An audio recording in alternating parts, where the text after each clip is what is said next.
வீடியோக்குள்ளே போகிறதுக்கு முன்னாடி ஒரு சின்ன ரெக்வஸ்ட். இது வரைக்கும் எங்கள் சேனலை நீங்கள் சப்ஸ்கிரைப் பண்ணாமல் இருந்தீங்கன்னா கீழே இருக்கிற ரெட் கலர் பட்டன் அழுத்தி சப்ஸ்கிரைப் பண்ணிக்கோங்க. பக்கத்துலேயே ஒரு பெல் பட்டன் இருக்கும், அதையும் மறக்காமல் கிளிக் பண்ணிக்கோங்க. வாங்க இப்போ வீடியோக்குள்ளே போகலாம். Hi guys, welcome to my channel YouTube Vino. நான் உங்கள் வினோத். இந்த வீடியோவில் என்ன பார்க்க போகிறோன்னா, நம்ம ஓப்பன் ஜோக்கர்னா என்ன, க்ளோஸ் ஜோக்கர்னா என்ன, க்ளோஸ் ஜோக்கரை வந்து எப்படி விளையாடணும், ரம்மி க்ளோஸ் ஜோக்கர் ரம்மி வந்து எப்படி நம்ம விளையாடணும் அப்படின்னு தான் இந்த வீடியோவில் நான் சொல்ல போகிறேன். வீடியோவை ஸ்கிப் பண்ணாமல் ஃபுல்லாக பாருங்கள், அப்போ தான் நான் என்ன சொல்லணும்னு உங்களுக்கு தெளிவாக புரியும். இப்போ வந்து நம்ம ஓப்பன் ஜோக்கர்னால் நார்மலாக நம்ம என்ன பண்ணுவோம், 13 கார்டு போட்டு ஓப்பன் பண்ணிடுவோம். ஓப்பன் பண்ணிவிட்டு ஓப்பன் ஜோக்கர், ஓகேங்களா. இப்போது நான் 13 கார்டு போட்டுடுறேன். ஃபஸ்ட்டு பாருங்கள், 2 3 4 5 6 7 8 9 10 11 12 13. இப்போது 13 போட்டாச்சு. இப்போ என்ன பண்ணோன்னா, ஓப்பன் ஜோக்கர்னால் நம்ம இது ஓப்பன் பண்ணி போட்டுருவோம். இது வந்து நார்மலாக இப்போ நம்ம விளையாடுறது ரம்மி. ஓப்பன் ஜோக்கர்னால் என்ன அப்படின்ட்டு, ஓகேங்களா.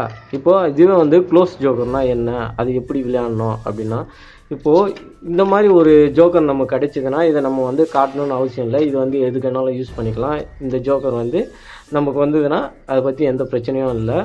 அதனால் நம்ம அவங்களுக்கு காட்டணும் இல்லை. இந்த மாதிரி நம்பர்ஸ் ஜோக்கர் தான் க்ளோஸ் பண்ணுவாங்க. அதை வந்து நம்ம எப்படி பார்க்கணும் அப்படின்னா, இப்போ நான் சொல்கிறேன் பாருங்கள். இப்போ நம்ம இந்த கார்டை வந்து இது பண்ணிக்கலாம். இப்போ நான் வந்து இந்த ரம்மியை வந்து, அதாவது வந்து அந்த ஜோக்கர் இப்போது க்ளோஸ் ஜோக்கரில் ஒன்று நான் வச்சிடுறேன். இப்போ 2 கிடையாது. இப்போ இது வந்து நம்ம வந்து க்ளோஸ் ஜோக்கரில் ஆடுறோம். இப்போ அந்த ஜோக்கர் என்னன்ட்டு நமக்கு தெரியாது, இதுதான் எதிர் டீமுக்கும் தெரியாது. இப்போது நம்ம அது ஜோக்கரை எப்படி பார்க்கணுன்னா, ஃபஸ்ட்டு வந்து நமக்கு ரம்மி செட் ஆகணும். அதாவது ஒரிஜினல் ரம்மி ஃபஸ்ட்டு நமக்கு செட் ஆன பிறகு தான் வந்து அந்த ஜோக்கரே வந்து நம்ம எடுத்து பார்க்க முடியும். இப்போது என்ன ஜோக்கருன்னு, அது என்ன நம்பருன்னு நமக்கு தெரியாது. நம்ம வந்து என்ன கார்டு வேணாலும் நம்ம ரிலீஸ் பண்ணலாம், ஜோக்கரே கூட போட்டுடலாம்.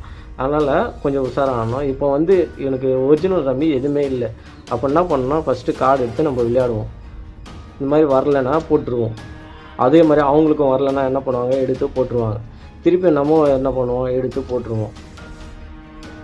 எதுவுமே வரல. இப்போது எடுக்கிறோம். இப்போ 2 வந்துச்சு. இப்போ பார்த்தீங்கன்னா 2 3 4 இது வந்து ஒரிஜினல் ரம்மி. இந்த ரம்மியை எடுத்து இப்போ என்ன பண்ணோன்னா, ஆஃப் நட்டில் வந்து நம்ம ஷோ பண்ணிடணும். இந்த மாதிரி எனக்கு ஒரிஜினல் ரம்மி வந்துச்சுன்னு அவங்களுக்கு தெரியாமல் நம்ம பார்த்துட்டு அப்படியே வந்து க்ளோஸ் பண்ணிடணும். க்ளோஸ் பண்ணிவிடுமா. இப்போ என்ன பார்த்தோம், 6 தான் வந்து நமக்கு ரம்மி. இதோ ஒரு 6. இப்போ நம்ம இந்த 6 வந்து ஜோக்கராக யூஸ் பண்ணிக்கலாம், அவ்வளோதான். எப்பவும் போல் நமக்கு தெரிஞ்சிச்சு. ஆனால் இப்போ ஆஃப் நட் அந்த 6 வந்து அவங்க போடுறதுக்கு வாய்ப்பு இருக்குது, அதாவது ரிலீஸ் பண்ணுறதுக்கு வாய்ப்பு இருக்குது. இதுதான் வந்து ஓப்பன் ஜோக்கர். இந்த மாதிரி தான் நம்ம விளையாடணும் ஓப்பன் ஜோக்கரை. உங்களுக்கு இப்போ தெளிவாக புரிஞ்சிருக்கோன்னு நினைக்கிறேன் எப்படி விளையாடணுன்ட்டு. இந்த மாதிரி நமக்கு ரம்மி சேர்ந்த பிறகு எடுத்து அவங்கக்கிட்ட ஷோ பண்ணிவிட்டு அந்த ஜோக்கரை அவங்களுக்கு தெரியாமல், ஒரு 4 பேர் விளையாடினா கூட 4 பேருக்கும் தெரியாமல் வந்து நம்ம எடுத்து பார்த்துட்டு அப்படியே க்ளோஸ் பண்ணிடணும். அதுதான் நம்ம ஓப்பன் ஜோக்கர், இது க்ளோஸ் ஜோக்கர், ஓகேங்களா.